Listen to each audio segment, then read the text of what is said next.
financeiras ou lançamentos contábeis, ou escrituração de documentos. Ele vai ter que entender por que ele está fazendo aquilo daquela maneira. E para ele entender, ele tem que ir lá conversar com o pessoal do P&D para entender da onde veio aquele número e por que aquilo aconteceu daquela forma. Tá? É essa a lógica.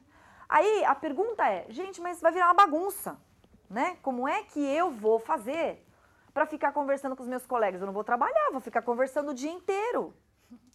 É verdade. Isso também não é eficiente. É aí que entra a lógica de se definir processos internos que façam com que as pessoas conversem. Se eu defino, a partir da análise, eu estou sendo repetitiva de propósito, a partir da análise do meu modelo de negócios, entendi o meu ambiente de operação, sei quais são os meus impactos, defini quais são as minhas ações, estabeleci quais são os meus KPIs, o que eu tenho que fazer? Estruturar bem os meus processos. Quando eu for estruturar os meus processos, eu vou ter que envolver as partes que alimentam aquele processo. E quando eu alimentar aquele processo com vários olhares, eu vou conseguir ter uma visão integrada com o impacto gerado por cada processo. Bonito falar, né? Como é que vai funcionar, eu ainda não sei, mas é mais ou menos isso que se pretende fazer nessa lógica aqui. Qual é a lógica disso? Eu tenho que quebrar a barreira entre os silos. A área de marketing compete com a área de vendas, que compete com a área de desenvolvimento de produtos, que compete com a área ambiental, que compete com a área de recursos humanos. Ninguém colabora. E o que se diz aqui é, precisa trabalhar junto. Então, eu não sei se alguém aqui já teve a oportunidade de ler alguma coisa sobre física quântica. Tem uma lógica, eu li Fritjof Capra, A Teia da Vida, que ele explica que tudo na vida, a vida de um modo geral, humana, vegetal, tudo, expande, expande, expande, expande, a gente vai crescendo, vai fazendo, vai fazendo, vai fazendo. Chega uma hora o sistema não aguenta, ele volta.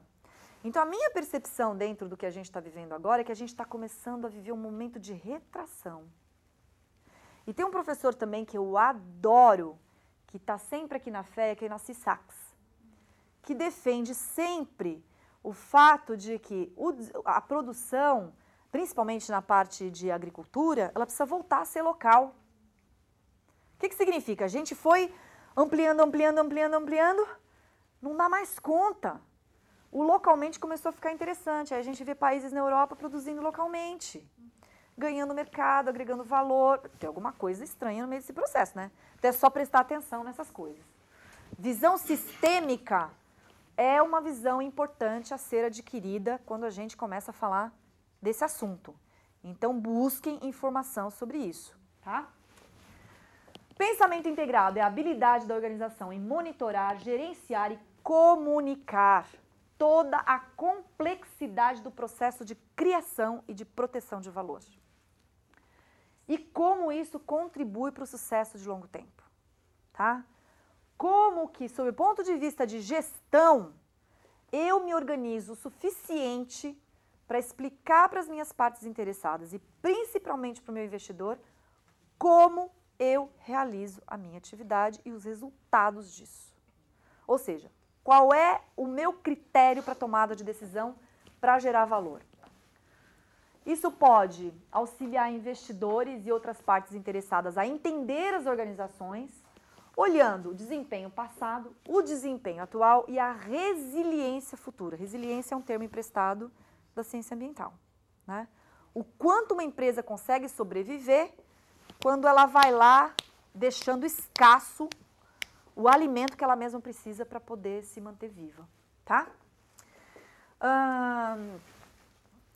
Quando eu faço uma lógica de pensamento integrado para um relato integrado, eu tenho que ver quais informações são conectadas, como essas informações são conectadas, tenho que conectar a funcionalidade desses departamentos com estratégia, governança, performance passada e futuro previsto, né?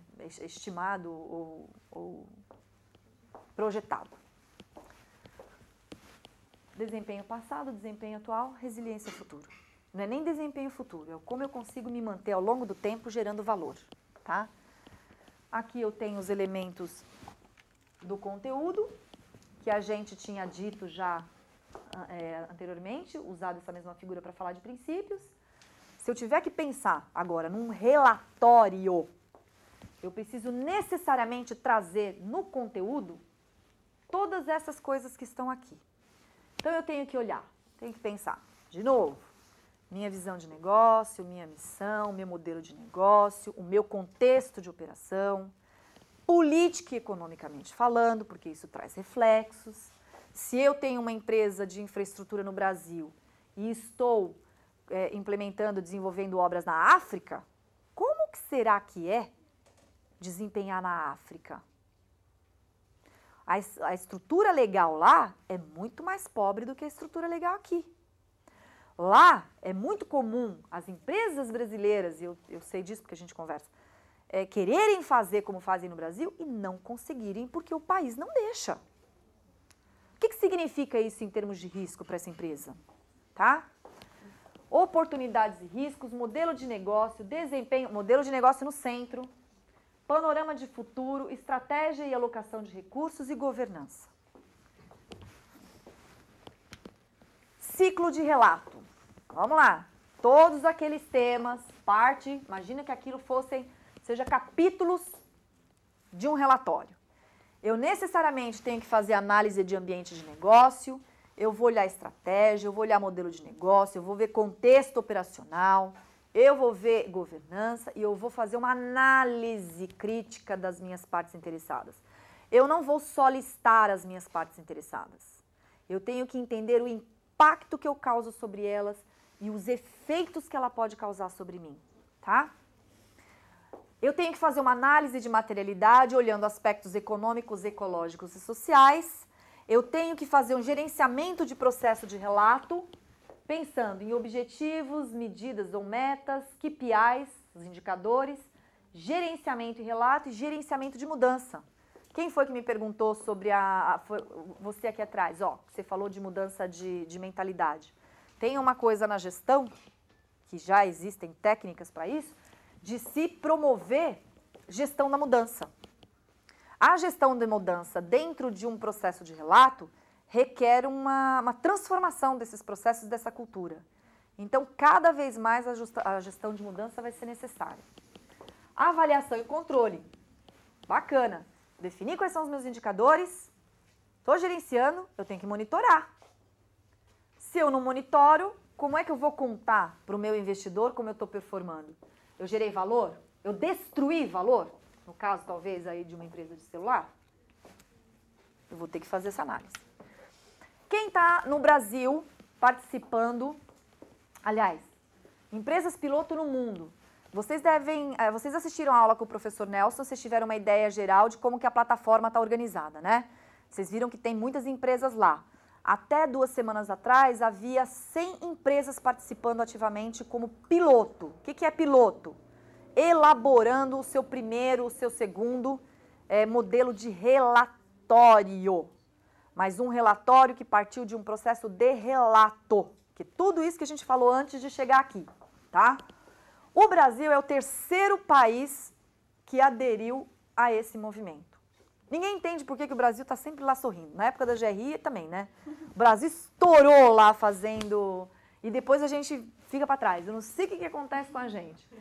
A Holanda tem 12 empresas, o Reino Unido tem 13, o Brasil tem 9. Isso é significativo, tá? No Brasil, a gente tem a BNDES, o Itaú Unibanco, a AES, o Petrobras, a Via Gutenberg, a CPFL, a Votorantim, a CCR e a Natura. A Magazine Luiza está dando sinais disso e o BNDES advoga claramente a regulamentação dessa estrutura toda e indo para uma lógica de procedimentos contábeis. Porque a Vânia é uma pessoa é contadora, adora o que faz, né? E está acreditando muito nisso. Esse site aqui, esse DIRC, tem informações riquíssimas. Tudo que foi apresentado aqui está naquele site. Tem lá um conteúdo sobre os capitais, tem um conteúdo sobre valor agregado, adição de valor, foi até a própria UI que escreveu. Tem um outro que foi escrito pela Price, que é modelo de negócios. Tem um paper sobre conectividade, tem um paper sobre materialidade. Então, vocês podem se fartar com referências acadêmicas e profissionais lá. Bom, fechando, a gente tem mais ou menos uns 2 ou 3 slides aí para finalizar. A gente trouxe esse slide para mostrar que essa Report Watch é uma organização que faz análise de dos melhores relatórios, estou correta? De melhores relatórios anuais das empresas no mundo. E ela ranqueou essas empresas como as que já estão avançando na forma de demonstrar valor de maneira agregada, de maneira integrada, tá? E a gente trouxe 2 exemplos aqui para mostrar para vocês. Se eu não me engano, é da Statoil? Da Sasol. O objetivo não é que vocês leiam. Aliás, nem eu sei se consigo ler, tá? Mas, parece confuso, mas não é não. Na hora que você pega o relatório, você consegue ler. O que é esse desenho da Sasol? A Sasol é uma empresa de quê? De óleo, né? De óleo, petróleo. O que ela fez aqui em uma única página? Ela desenhou seu processo produtivo. Na hora que eu desenho meu processo produtivo, não é possível. As empresas têm o desenho, elas só nunca olharam sobre o desenho e fizeram uma análise sobre o desenho e contaram a sua história sobre esse desenho. Quando ela fez essa análise desse modelo de negócio, ela gerou informações que deveriam ser os targets, os KPIs, que são aqueles materiais que devem ser reportados e comunicados constantemente. Então, o greenhouse, né, a emissão de gás de efeito estufa, com certeza, água, nova energia, porque ela está olhando não só a questão de energia não renovável, mas ela pensa também em energia renovável, inovação, isso aqui eu não consigo ver, pesquisa e governança corporativa. O que ela faz aqui? Ela separa em gás natural, carvão. Junta, separa essa cadeia e junta isso aqui no final, tá? E tem os seus produtos oferecidos no mercado. A partir disso, ela vai abrindo o relatório por capitais. Até chegar num exemplo ou numa pretensão, não tem modelo pronto, não tem modelo correto, o que tem são tentativas. Lembre-se que a gente está falando de empresas que são piloto, tá? Essa empresa trouxe dentro de uma abordagem de performance financeira, mostrando a resiliência da estratégia e a manutenção dos seus dados para entregar um valor superior para o seu acionista, tá? Então, ela traz aqui as suas linhas normais financeiras, com targets financeiros, com estatísticas de mercado, com outras informações financeiras, com indicadores econômicos e um exemplo que a gente trouxe, informações relacionadas a funcionários, certo? Essas linhas aqui foram aumentadas aqui para vocês poderem ver do que a gente está falando.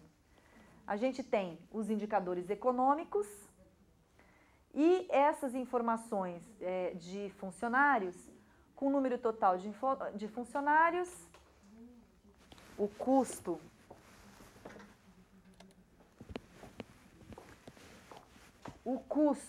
de turnover, tá? O que é turnover para uma empresa? Dinheiro, né? Eu tenho que contratar, eu gasto para capacitar, eu tenho um monte de recolhimento social e previdenciário. Quando esse cara tá bom, vai embora. Isso é perder dinheiro. E esse movimento, ó, para as meninas, fiquem felizes. Essa lógica está começando a ser pensada para as mulheres, porque já se percebe que as mulheres ficam muito prontas numa determinada fase da profissão e elas, por outras escolhas, vai ser mãe, vai fazer outras coisas, todo investimento que a empresa fez, perde. Então, Pois é, mas perde porque também não existe uma compensação, não existe um incentivo ainda o suficiente para poder segurar essas mulheres nessas posições, né? Mas é disso que a gente está falando, a gente está falando de dinheiro, né? O que significa perder essas pessoas aí. E tem aí o pagamento de despesas compartilhadas, eu não sei exatamente o que é ICSIA, Coal Transaction, tá? Eu não estudei profundamente essa informação, porque ela também, a explicação sobre essa informação não foi dada, a gente pegou mesmo lá do relatório, mas é mais ou menos por aí que as empresas estão indo, tá? Qual é a primeira fase que a gente entende que pela qual uma empresa vai passar? Deixa eu ver se eu tenho mais alguma coisa aqui. Não. Qual é a primeira fase? Só para fechar, e aí depois a gente abre para perguntas, se vocês tiverem. Primeiro momento, as empresas têm que entender do que a gente está falando. Então, essa aula e esse objetivo da FEA é realmente dar uma visão desse mundo que a gente está entrando. As empresas vão precisar, primeiro, entender aquele desejo das profissionais de sustentabilidade que tinham de fazer com que o CEO de uma empresa ou o conselho de uma empresa entendesse de fato que a tomada de decisão precisa levar outras coisas em consideração e a gestão precisa ser feita de fato de maneira integrada. Então, a mudança de comportamento, a maturidade organizacional é um assunto importante, é um challenge, é um desafio. Os auditores e os contadores vão ter que passar por um processo de entendimento disso tudo, porque os contadores eles são treinados para observar regras contábeis e para fazer análise sobre essas regras contábeis, fazendo notas explicativas quando é o caso. Então, eles também terão que ser educados nesse sentido. Profissionais de outras áreas vão precisar entender e ter uma visão sistêmica de fato no funcionamento de uma empresa. O que significa operar uma empresa? O que significa gerenciar uma empresa? Entender do mundo das finanças. Agora a gente está perdido, porque eu acho que é mais fácil entender o contrário do que o lado de cá entender o lado de lá, né? E fundamental dizer, relato integrado não significa relatório integrado, muito embora isso seja possível. Existem dois caminhos a se definir para poder entrar nessa caminhada. Eu faço de fato uma reflexão séria, objetiva e consistente sobre o meu modelo de negócio, os impactos que eu tenho na minha cadeia produtiva e sobre a minha geração de valor. Eu defino a minha materialidade e com base na minha materialidade eu vou definir os meus targets, as minhas ações para poder definir os meus KPIs e trabalhar em cima desses KPIs. Qualitativos ou não, tá? Vai ser comum as empresas chegarem, principalmente na gente que é empresa de prestador de serviço, um relatório, como acontece com a GRI, né? Eu quero fazer o relatório. Isso totalmente descolado da organização. O esforço de quem entende esse movimento de relato integrado vai ser mostrar para a empresa que esse é um exercício sério e que precisa ser feito no coração da empresa. Porque senão a gente vai ficar produzindo mais um relatório, o time de relações com investidores vai odiar, o mercado vai ficar mais confuso e o objetivo de integrar informações não vai ser alcançado.